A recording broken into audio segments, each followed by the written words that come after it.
Jean-Pierre Chrétien-Goni, merci de participer à notre observatoire de médiation culturelle dans le champ social. Quand on s'est vu, tu as décidé de travailler ces deux mots, un peu, diversité et participation. On regarde des projets de terrain que tu peux mener ou des projets peut-être un peu plus institutionnels.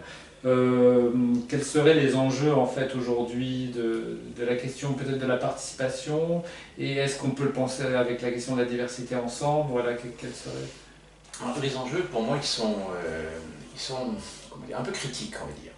C'est-à-dire que j'ai retenu la très simple leçon de Ludwig Wittgenstein qui disait à ses élèves: quand vous dites quelque chose, que pensez-vous en disant cela? Et autant les mots diversité que de participation, aujourd'hui, m'interrogent sur le contenu qui est caché, implicite. Je dirais qu'il y a deux visions. Mais pour cela, comme pour d'autres mots qui sont à l'œuvre dans le champ des pratiques artistiques et culturelles, dans le champ social, on voit bien qu'ils ont des usages, et que ces usages ne sont pas les mêmes en fonction des gens qui les utilisent. En gros, ma préoccupation globale sur l'ensemble des notions qui sont à l'œuvre, serait celle des réassignations. C'est-à-dire, en gros, ce qui me préoccupe, c'est comment, en tentant de faire bien, on ne fait pas si bien que ça. L'un des exemples forts pour moi, c'est celui de l'identité. C'est-à-dire que, au fond, les professionnels de la culture, de l'art et du champ social n'arrêtent pas d'identifier, c'est-à-dire de donner des identités aux personnes, et parfois sans leur demander si ces identités leur conviennent, si elles se les approprient, si elles les concernent vraiment, si elles sont les leurs, elles les reconnaissent comme telles. Et donc il y a des opérations multiples de réassignation, c'est-à-dire de domination en retour, c'est-à-dire de reprise en main, quoi.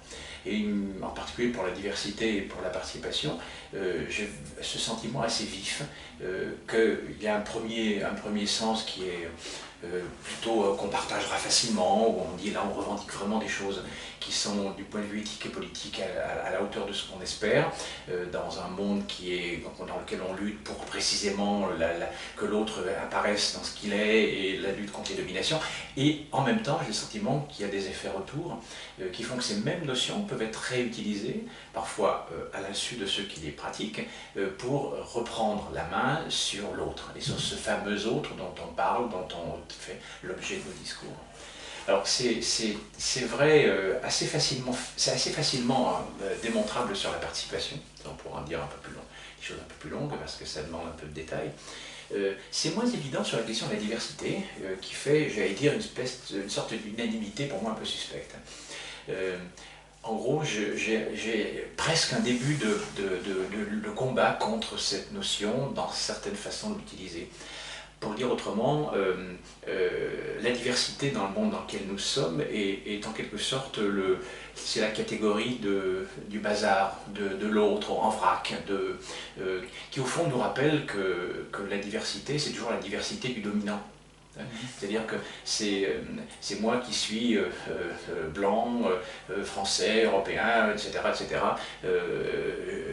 qui va regarder le monde autour de moi et y identifier la diversité. Et donc cette diversité, en fait, elle nous dit en gros qu'elle parle des minorités, elle parle des gens qui sont, comme on dit, qui sont en minorés, hein, qui sont en situation vulnérable, et elle finit par désigner ces gens dans leur vulnérabilité, et qu'au fond, être dans le divers des dominants, c'est être ces gens-là dont on essaye de dire des choses, qu'on essaye de décrire, avec lesquelles on essaye bien sûr de travailler. Mais la désignation qu'on leur attribue, si je puis dire, qu'on leur donne, est une désignation qui est loin d'être innocente, qui au fond rappelle, encore une fois, on va dire d'une autre manière, que c'est le discours dominant qui est à l'œuvre dans l'assignation à la diversité. Pourquoi est-ce que je ne serais pas alors le divers d'un gitan, moi, ici, dans ce pays? Je ne suis pas sûr qu'ils le vivent comme ça. En revanche, moi je peux très bien dire oui, que dans la diversité autour de moi, il y a les gens du voyage, il y a les gitans, il y a les manouches, il y a les roms, etc., qui sont ces diversités-là. Mais si on inverse ce point de vue, si on regarde du point de vue de ces personnes, est-ce qu'elles le vivent ainsi? Je ne crois pas.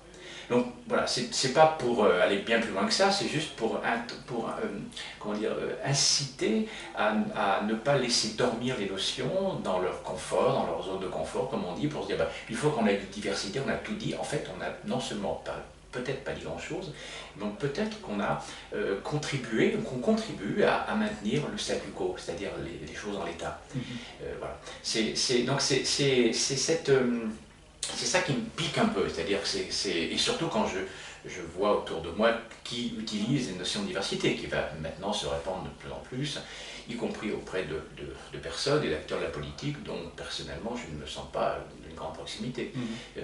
Donc la méfiance et de rigueur, et au fond ça nous dit une chose qui est épistémologique, si je puis dire, qui est que en fait toutes ces notions ne sont que des notions de travail. C'est-à-dire qu'elles n'ont de sens que parce qu'on les met à l'œuvre, c'est-à-dire qu'on les remue constamment, c'est-à-dire qu'on les creuse constamment, et qu'on ne peut pas juste se contenter de dire, voilà, une espèce de notion toute faite qui nous permet de... moi je l'ai rencontré dans mon travail régulièrement sur la façon que nous avons tous de nommer l'autre.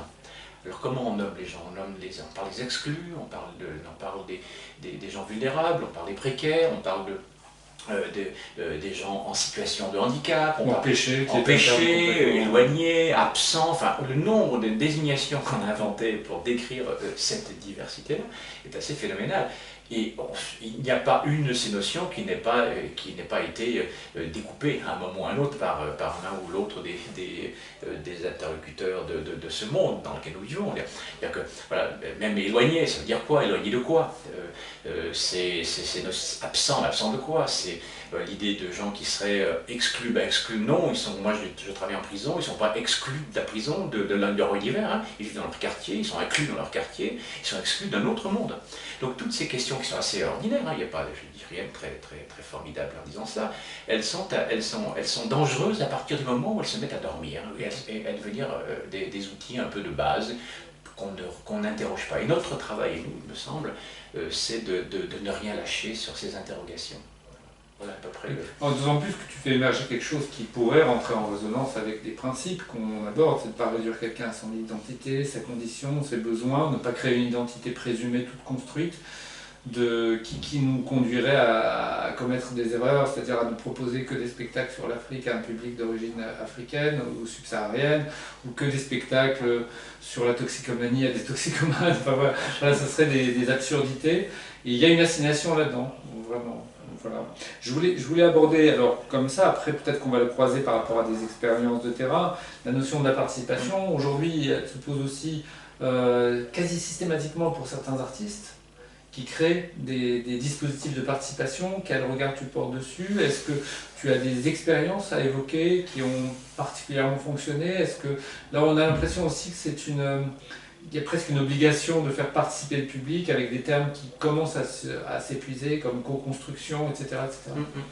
Oui, absolument. La question de la participation, d'abord, elle doit être, à mon avis, toujours réarticulée, la question de la participation politique.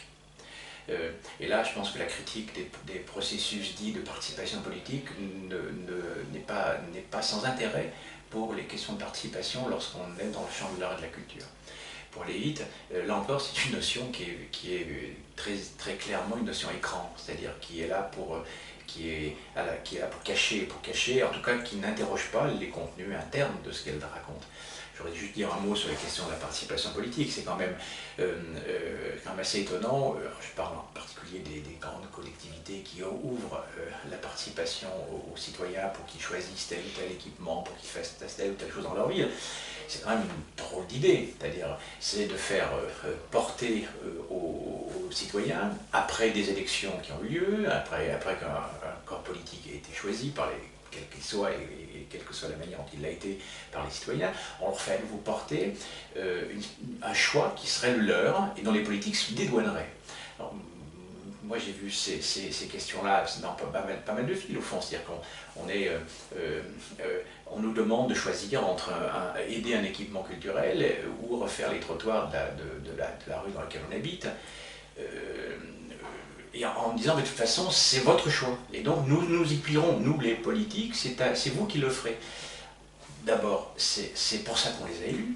d'accord? C'est pour faire des choix, et que ces choix soient publics et critiquables et critiqués, et qu'effectivement on puisse avancer ensemble. Mais c'est aussi la place qu'ils ont de faire ces choix, et faisant ces choix au regard de politiques construites. Donc, nous faire choisir un citoyen entre l'aménagement des toilettes des Buttes-Chaumont et l'aménagement d'un lieu culturel, c'est un exemple que je dis pas par hasard, est un drôle de choix, c'est un choix de dupe. C'est-à-dire qu'il ne peut pas choisir. Il ne peut choisir que, effectivement, ce qu'il touche dans sa proximité immédiate. Mais le vrai choix n'est pas possible au sens d'un choix politique. C'est un choix d'opportunité personnelle, au fond, qui est sollicité là.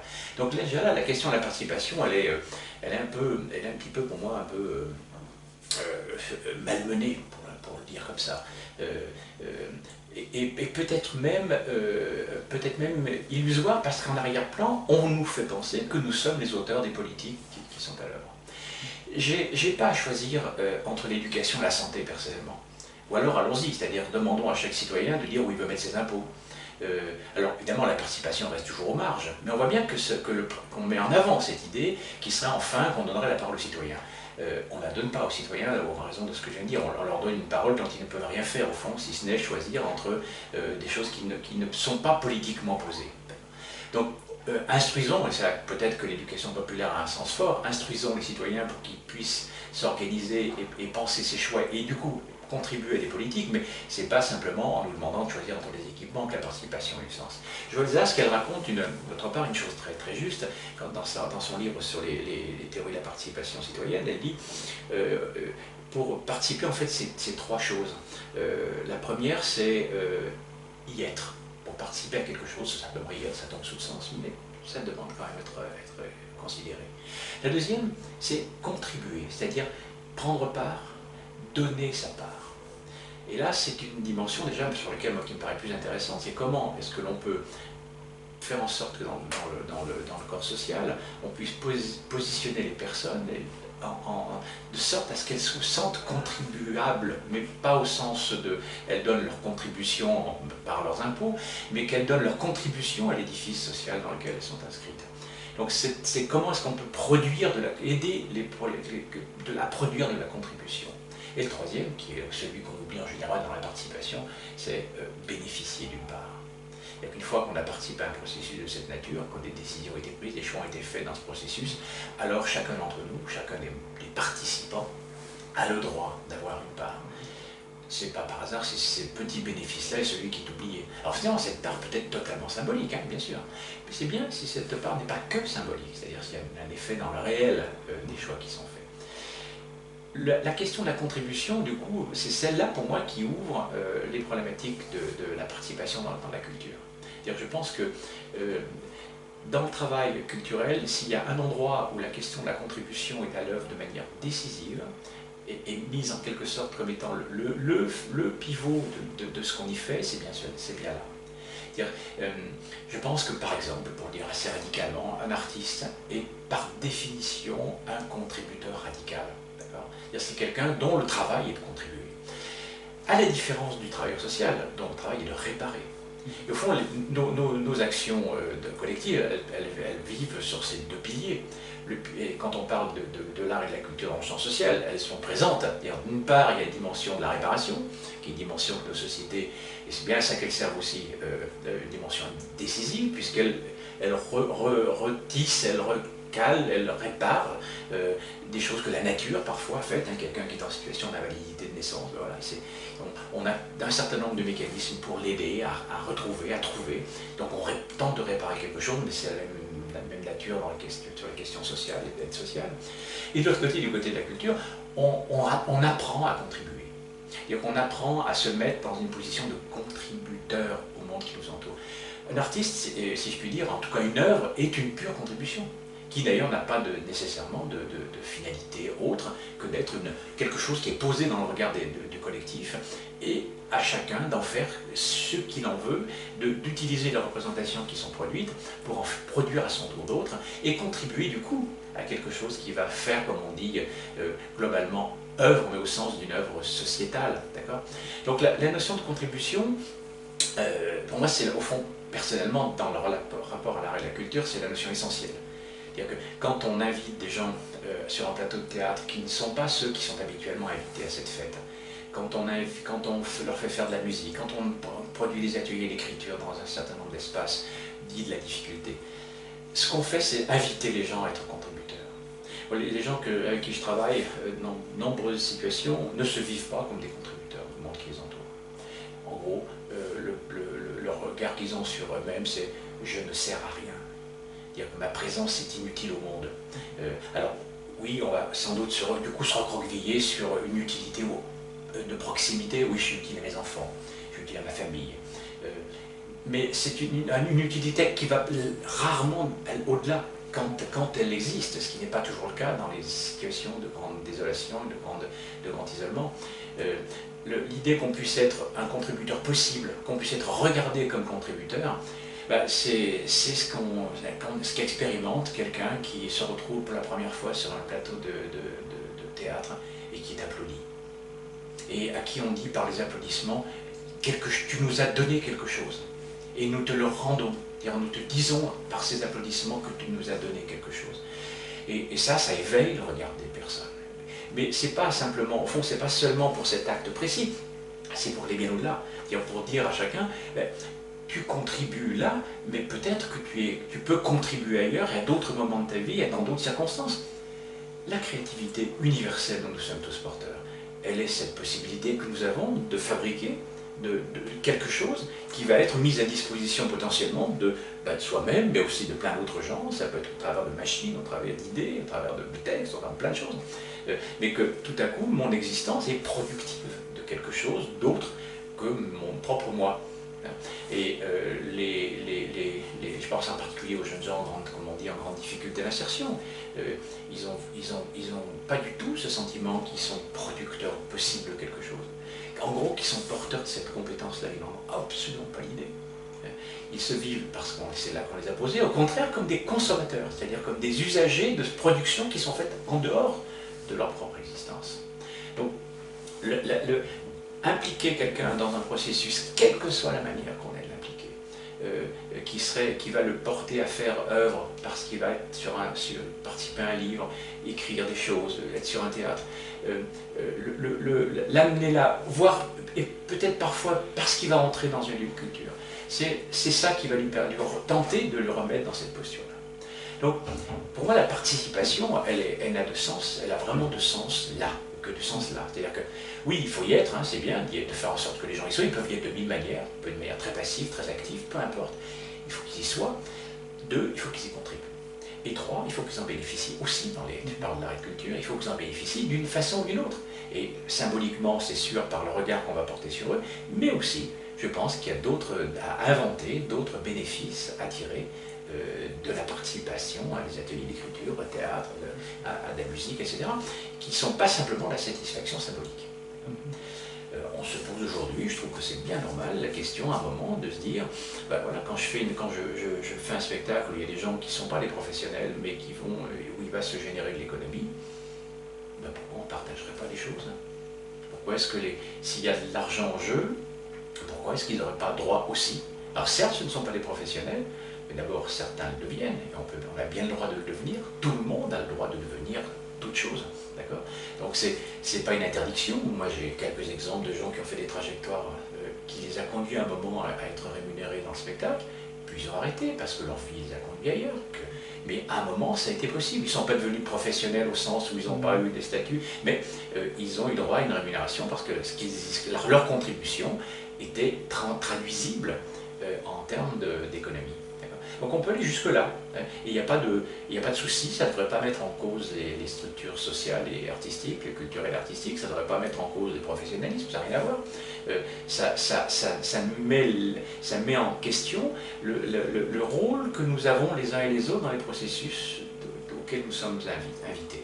Et les personnes dites issues du monde de la participation, ceux qu'on emmène avec nous, peuvent entrer dans des processus de bénéfices qui ont du sens, à mon avis, même s'ils sont exceptionnels. un exemple dans ce sens-là qui est symbolique, mais qui va plus loin que le simple applaudissement, si je puis dire, et le simple sourire bienveillant de celui qui a vu qui est le film ou la pièce de théâtre auquel il assistait. C'est quand, je parlais le cas d'Anne Toussaint avec les ateliers de cinéma qu'elle faisait à la Santé, quand elle faisait signer des contrats de co-auteurs aux détenus avec qui elle faisait des films. Ça veut dire il y avait un contrat avec eux, un contrat avec des droits d'auteur inclus.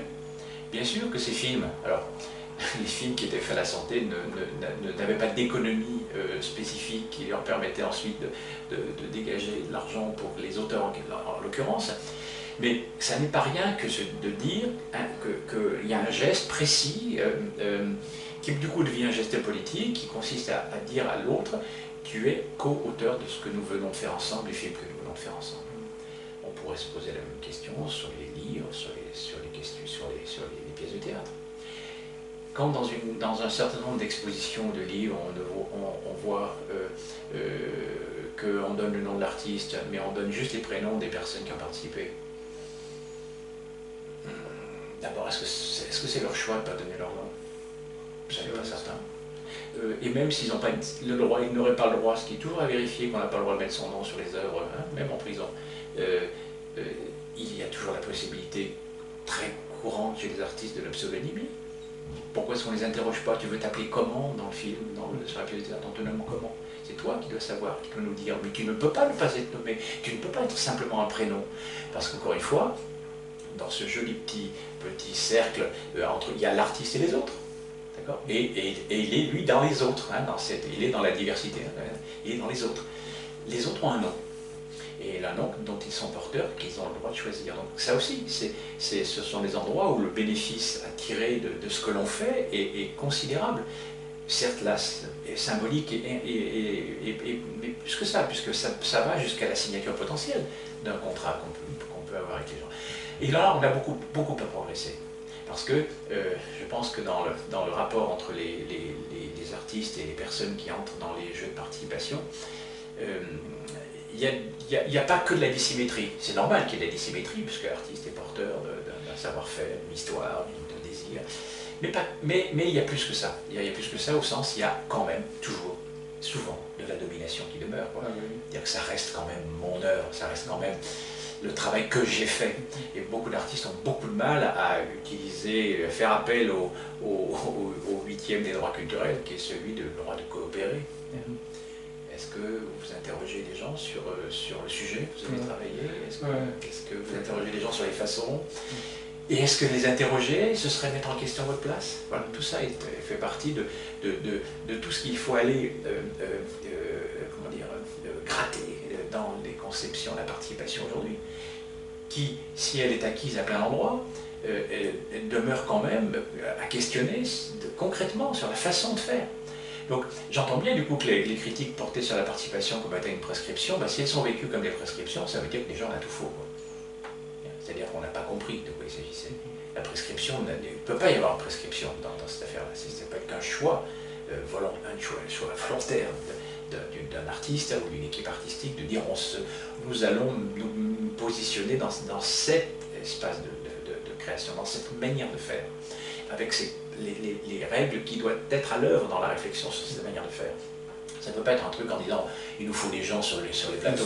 Ça ne suffit absolument pas, et au contraire, à mon avis, c'est de la réassignation. C'est-à-dire, l'œuvre de l'artiste utilise les personnes pour ses propres productions. On sent que sur ces questions-là, il y a des écueils qui ont été évoqués à certains moments. C'est le risque d'instrumentaliser les publics avec lesquels on travaille, aussi de les piller à certains moments. C'est-à-dire qu'il y a certains artistes qui ont dit, voilà, je me suis rendu compte au bout d'un moment du processus que je pouvais terminer mon œuvre avec les publics tellement il y avait de la créativité. Mais à ce moment-là, je ne savais plus quelle position occuper. Après, il y a une autre donnée que nous, on évoque quelquefois, c'est l'élasticité de la participation, c'est-à-dire de ne pas la réduire justement à « je réagis ». Participation et accompagnement peuvent aller ensemble d'une certaine façon. On accompagne les personnes, mais est-ce qu'on les accompagne ou est-ce qu'on chemine avec eux? Est-ce que nos propres attentes sont modifiées par la confrontation à ces personnes? Anthony Quenet, qui est un metteur en scène avec qui je reçois de temps en temps au Vent se élève et qui est une personne avec qui on a des proximités intellectuelles et artistiques assez fortes, dit cette chose très jolie. Il dit il s'agit dans ce travail avec les gens de passer du face-à-face au côte-à-côte. Je pense que cette idée du côte-à-côte, c'est le mot cheminement que tu utilisais qui me fait penser, désigne assez bien le principe de travail dans lequel on doit se trouver. Mais côte-à-côte, ça veut dire un accompagnement réciproque.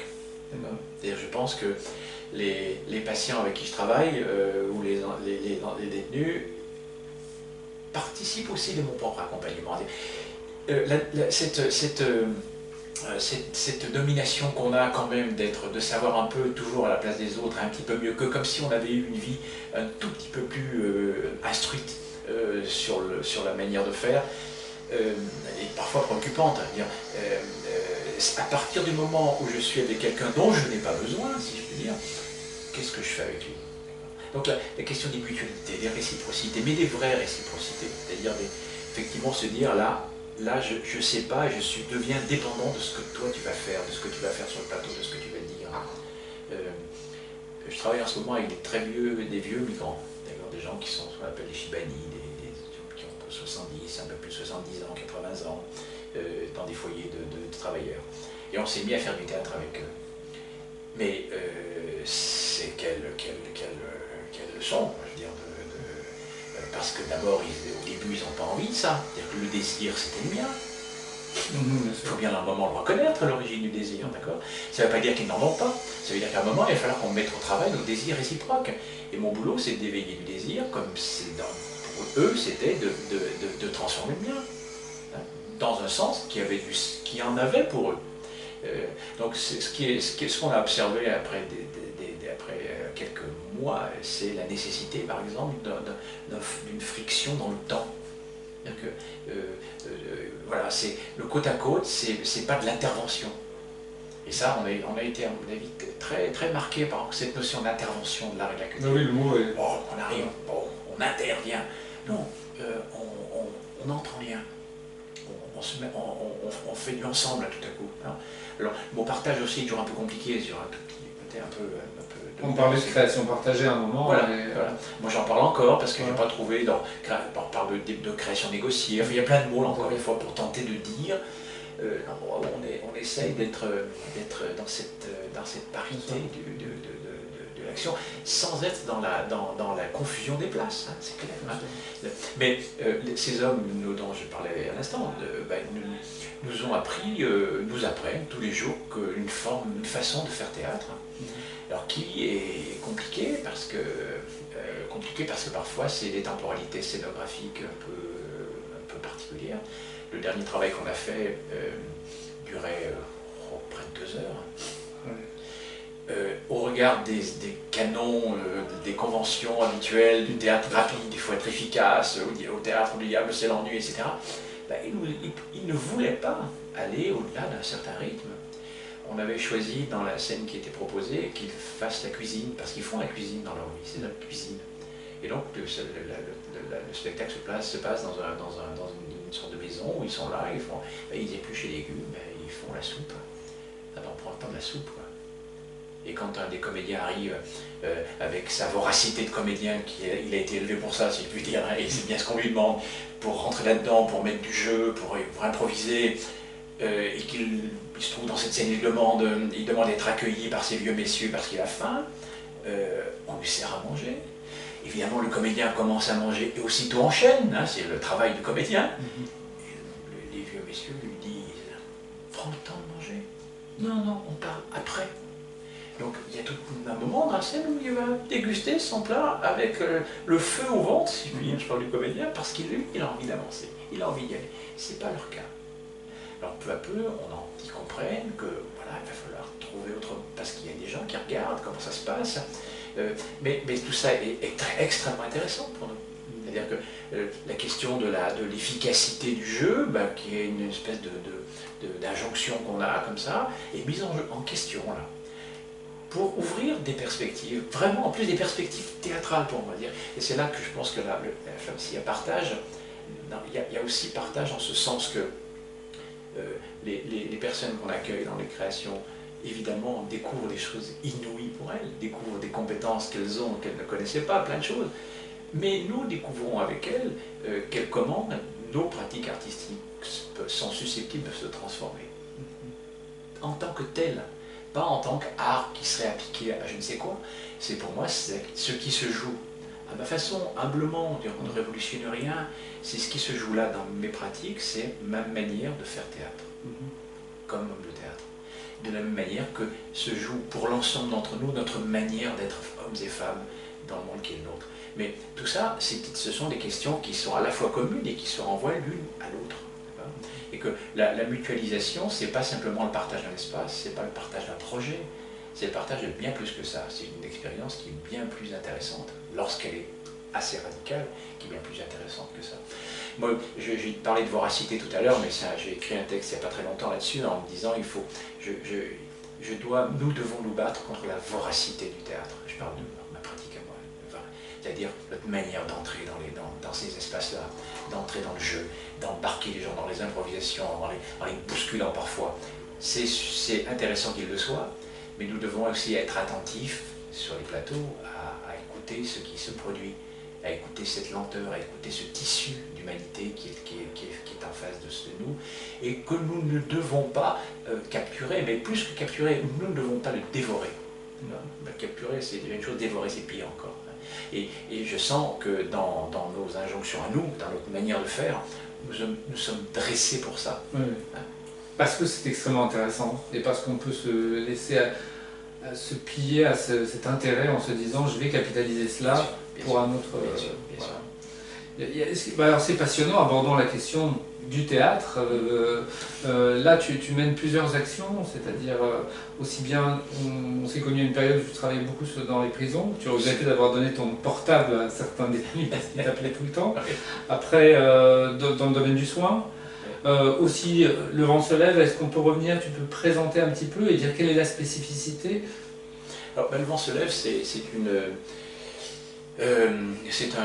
définit comme un tiers-lieu d'art et culture, point barre. D'accord. Donc on réfutera d'emblée toutes les désignations comme nous montrant comme étant un lieu faisant de l'art social, faisant je ne sais pas quoi, de l'art-thérapie. Non, c'est un lieu d'art et culture à multiples facettes et qui a pour projet d'ouvrir les portes, d'ouvrir un espace à toutes ces créations dont on dit qu'elles sont partagées, qu'elles sont négociées, qu'elles sont participatives, toutes ces créations où on est, au fond, on travaille avec ceux qui n'ont pas été invités à la fête de l'art et de la culture. Pour les désigner comme ça, c'est pour l'instant la désignation qu'ils préfèrent. Parfois je dis les gens, d'accord, point barre. Il y a quelques années, on a eu un très joli article dans Street Press qui était très bien écrit, avec quelqu'un qui est venu passer du temps, qui a vraiment compris. Mais si je puis dire, le journaliste il a mis comme titre fou ou tolard, au vent se lève, ils sont tous comédiens. À la fois super, c'est dire oui, nous les considérons comme comédiens. Et en même temps, pour reboucler sur ce que je disais au tout début de notre conversation, réassignation. Et nous ne voulons pas être un endroit où on dit je viens voir les fous des tolards. Même si c'est un endroit où précisément la place leur est faite, c'est même plus que faite, c'est un endroit qui est à disposition, si je puis dire, pour que ces personnes puissent y entrer et y jouer. Je dis ça pour le théâtre, mais on pourrait dire aussi bien pour la musique, parce qu'on pratique beaucoup. Ça rendrait exotique vos productions en fait quelque part, et puis un des dangers c'est qu'il y ait une esthétique définie de ça. C'est ça, c'est un des dangers. Mais on flirte avec cette difficulté de toute façon. Évidemment qu'on flirte avec la question du soin, évidemment, on flirte. Moi je suis toujours en bataille avec les gens qui disent je fais leur thérapie, mais en même temps je suis assez proche d'un certain nombre de choses, d'un certain d'entre eux qui disent des choses assez identiques à celles que nous disons. Mais c'est l'idée du projet qui est à l'œuvre. Moi je ne suis pas un soignant, je ne viens pas là pour que j'ai pas ce projet-là. Même si je reconnais bien que l'art est soignant au sens où il nous aide à prendre soin de nous-mêmes et soin des autres. Mais c'est vrai aussi à l'Odéon, à Bobigny. J'espère que tout ça est dans le cadre d'un soin généralisé et universel, dans lequel les pratiques de l'art et de la culture nous invitent à aller. Donc on est forcément à des bordures, quoi. De même que sur la question sociale, je parle de la thérapie, je pourrais dire la même chose, c'est-à-dire quand on est au bord de l'insertion. C'est-à-dire qu'évidemment que quand on fait de la musique avec des gamins qui sortent de détention et qu'ils apprennent à servir d'ordinateur, ils apprennent quelque chose. On accepte bien l'idée que du coup ce soit formatif ce qu'ils font. On accepte bien l'idée qu'on travaille beaucoup avec des mineurs en ce moment de leur détention, que la dimension éducative elle est là, quoi.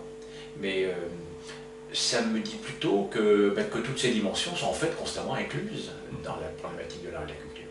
C'est-à-dire que isoler quelque chose qui serait hors de tout ça, c'est peut-être ça une opération qu'on pourrait appeler de la modernité artistique, qui est peut-être dénuée de sens. D'autant plus que c'est un des principaux problèmes des acteurs sociaux de devoir justifier ça sur le terrain de l'insertion, oui, uniquement. C'est-à-dire de trouver des indicateurs qui serviraient à un discours global d'insertion, alors qu'ils voient tellement d'autres choses qui ne sont pas quantifiables, et ça les met dans un état de frustration à un certain moment. Absolument. Et j'ai oublié son nom, mais à Reims, au Culture Lab, que j'ai eu la direction artistique il y a quelques semaines, un des artistes qui était présent disait que dans le travail de clown qu'il faisait, il le fait avec des gens tout à coup qui sont issus de maisons d'accueil spécialisées très lourdement handicapés, mais il dit les gens entrent sur le plateau travailler avec nous, mais on n'a pas de discours là-dessus, on le fait, on le vit, on le traverse. Quand j'ai parlé du Faust qu'on a travaillé à Villepinte pendant quelques années, c'est moi qui ai amené l'idée de Faust, c'est pas les détenus qui l'ont proposé. Après, le contenu, on l'a élaboré avec eux, mais l'idée qu'on allait faire du théâtre, c'est pas eux qui l'ont amené, c'est nous qui l'avons proposé. C'est pas forcément très grave, mais juste avoir conscience que nous mettons sur la table un certain nombre d'outils, de choix, de pré-choix, et que à nous de savoir comment nous les négocions. Là où on sera au plus juste, c'est le jour où on arrivera avec l'idée d'un Faust par le théâtre et qu'on sortira avec un Hamlet par la danse. Parce que la rencontre avec les personnes que nous avons en représentation au départ, on va nous faire rencontrer un groupe qui a telle caractéristique, cette rencontre va peut-être être productive d'autres choses. À Dunkerque, dans une maison dans un centre social, une maison de quartier, ils ont mis 3 ans pour arriver à ce que je dis. C'est-à-dire qu'au départ, le directeur de notre quartier dit voilà, il propose à des habitants de faire un travail avec des artistes. Ils sont contents, il a les financements, il le fait. Deuxième année, le même groupe est très content, il propose une autre chose. Et la troisième année, quand il arrive devant les habitants, ils en continuent, je vous propose tel artiste, il dit nous on aimerait bien être associés au choix de l'artiste. En fait, là, avec les 2 années que nous avons passées, c'est plutôt ça qu'on a envie de faire. Alors, pour le coup, quelle magnifique revendication des droits culturels. Tout à coup, il y a des gens qui disent, ok, alors certes, ils n'étaient pas capables de le faire à la première année. Donc on a les artistes, ou en tout cas l'intervenant, le directeur de la maison de quartier, a mis sur la table plein de choses que les gens ont acceptées. Et peu à peu est née l'idée qu'ils pouvaient être des acteurs de leur propre choix, des acteurs de leur propre activité. Et là, je peux dire que moi, à cet homme, je lui ai dit, mais quel magnifique trajet que tu leur as permis. Et ça nous raconte aussi que, on parlait de participation, peut-être que les processus sont dans le temps. Et bien sûr, quand on arrive quelque part où les gens n'ont jamais entendu parler d'art et de culture, quand vous arrivez et que vous êtes plasticien, vous venez avec ce que vous êtes. Et que c'est pas grave. Et qu'on y va. Simplement, c'est dans qu'est-ce qu'on a comme espace de négociation disponible, qu'est-ce qu'on a comme ouverture qui va permettre à ce que le projet qui va se développer devienne un projet vraiment commun. Où l'artiste va y mettre sa part, y trouver la sienne, tout comme ceux qui vont s'y rencontrer. Il n'est pas obligé, il peut continuer à travailler tout seul, moi je n'ai pas de souci avec ça. Mais à partir du moment où il entre dans ce processus, comment est-ce qu'il va au bout sans tenter de le freiner, quoi. Et ça, c'est très difficile. Donc, cet homme, là, qui n'est pas un artiste, c'est un directeur de maison de quartier, il a mis en route tout un travail. Mais il a été poussé, il disait même d'ailleurs, avec surprise, il ne s'attendait pas à ce que ça, tout à coup les gens viennent revendiquer l'idée qu'ils avaient leur mot à dire sur le cadre dans lequel ils allaient s'inscrire pour le travail artistique à mener au bout de la 3e année. Alors, je voulais terminer un petit peu sur une chose. Tu es aussi maître de conférence au CNAM, co-responsable d'un certificat de médiation culturelle, c'est ça? Moi, je me posais la question, c'est est-ce que le métier va évoluer? L'histoire de la médiation, elle est en dents de scie. L'histoire de la médiation dans le champ social est encore plus en dents de scie parce que c'est un tout petit domaine. Est-ce que tu vois parmi les jeunes générations qu'il y a d'autres façons de penser ça, d'autres façons de travailler, aussi même sur les perspectives professionnelles? Moi j'ai le sentiment qu'il y a de nombreuses ambiguïtés qui n'ont pas été totalement levées sur le mot même de médiation. Et que alors on a peut-être moins qu'auparavant des gens qui viennent en fait pour faire autre chose que la médiation. C'est-à-dire qu'ils viennent pour faire de la relation publique, qui viennent pour vendre des spectacles, pour apprendre à vendre des spectacles, qui viennent pour faire de la gestion de projets culturels, mais peut-être parce que c'est notre propre certificat au CNAM est un certificat qui a pris cette réputation un peu, c'est que nous l'appréhendons au travers plutôt des publics, comme on dit, les plus éloignés, isolés, tous ceux qu'on n'arrive pas à désigner comme tout à l'heure on disait. Et donc du coup, je veux passer de voir plus d'étudiants qui viennent d'emblée sensibiliser à cette idée-là. Et on règle très vite les questions de ce point de vue, dans ce que je leur dis, que s'ils veulent participer au travail de médiation au CNAM, il faut qu'ils entendent ceci. Dans le travail de médiation, entre le public et l'œuvre, soutien public. Pour reprendre les paraphrases des mots de Kafka, entre le monde et toi, soutien le monde, un combat entre le monde et toi, soutien le monde. Et que ça dit pour moi l'essentiel de ce que la médiation raconte. Professionnellement, j'ai le sentiment que les gens qui au travail aujourd'hui sont sur des postes extrêmement variés.